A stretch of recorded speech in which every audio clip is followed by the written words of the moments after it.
In this lecture, we will talk about the liver, gallbladder, and spleen.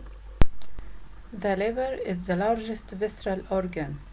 It plays an important role in bile production and secretion, detoxification, storage of carbohydrates as glycogen, storage of vitamins, iron, and copper, protein synthesis, production of heparin and bile pigments from breakdown of hemoglobin. Here we can see anterior and posterior views of the liver. This is the superior, inferior, and right borders of the liver. Based on the blood supply and venous drainage of the liver, it can be divided into right and left loops. The right and left loops are demarcated from the visceral surface by the groove of the inferior vena cava on the posterior surface and by the fossa for the gallbladder on the inferior surface.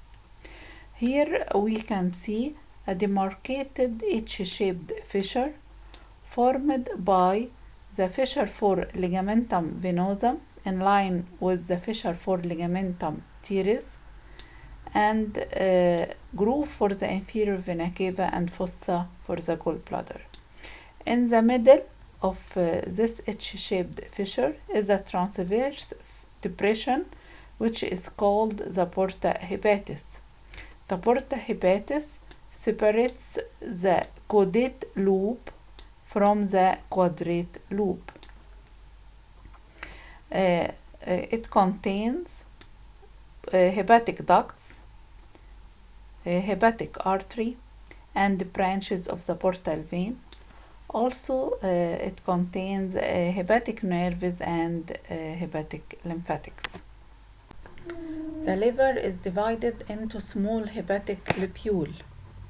This is defined at the microscopic or histological level. The hepatic lobule is a building block of liver tissue. It consists of portal triad at the corner, hepatocytes arranged in linear cords between network of capillaries and central vein in the middle. The portal triad consists of branches of the hepatic artery that bring oxygen and nutrients to the liver, branches of the portal vein that bring blood rich in nutrient but poor in oxygen to the liver, hepatic ducts or bile ducts that carry bile in the opposite direction of the blood flow, and its function is to emulsify fat in the digestive system. The gallbladder is a pear-shaped hollow structure present on the inferior surface of the liver. Its side projects on the surface at a meeting point of the ninth costal cartilage and the lateral border of the rectus abdominis. This is the site of maximum tenderness in acute inflammation of the gallbladder, acute cholecystitis. The primary function of the gallbladder is to receive, concentrate, store, and releases the bile.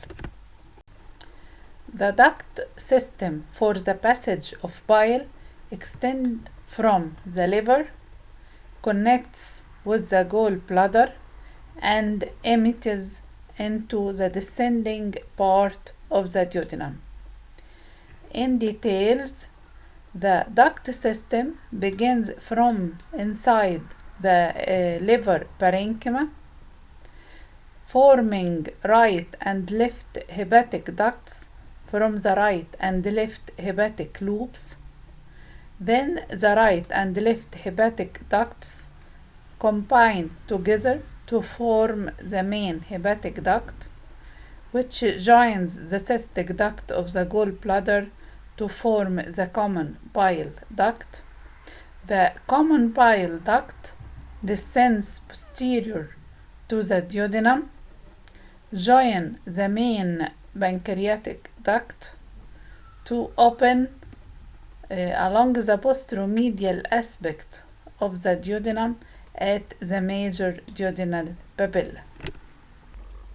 Regarding the spleen is a large vascular lymphatic organ that is covered completely by peritoneum except at the hilum.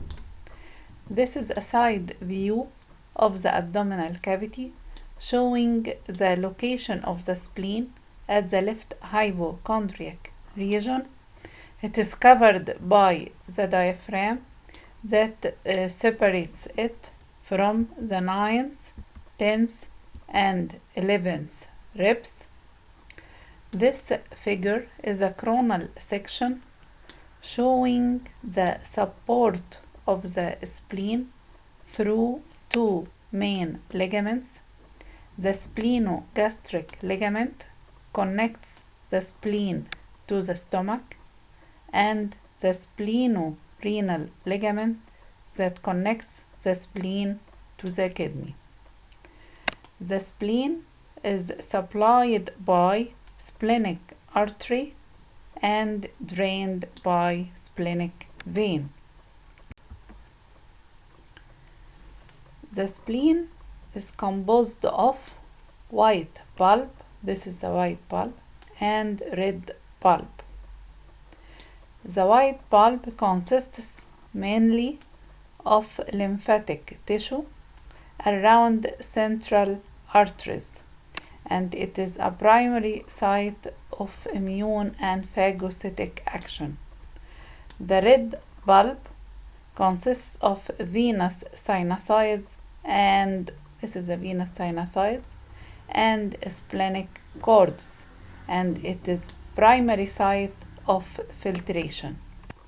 The functions of the spleen include filtration of the blood, removal of the damaged and worn out erythrocytes and platelets by macrophages, acts as a blood reservoir, store blood and platelets in the red pulp, provides the immune response, protection against infection, produce mature lymphocytes, macrophages, and antibodies mainly in the white pulp. The enlargement of the spleen, or what is called splenomegaly, is caused by splenic venous congestion. This congestion could resulting from thrombosis of the splenic vein. This is a splenic vein, and this is a thrombus present inside the splenic vein, or due to portal hypertension. Splenomegaly causes sequestering of the blood cells, which leads to thrombocytopenia or low platelet count. This leads to easy bruising and has many symptoms of fever, diarrhea, bone pain, weight loss, and night sweats. This figure shows ruptured spleen.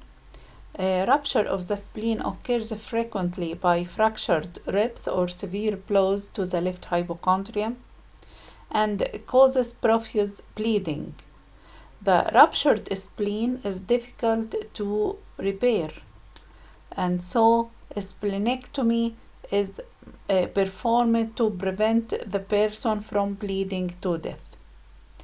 If the spleen is removed surgically, minimal effects could occur to the body function because functions of the spleen are assumed by other reticuloendothelial organs.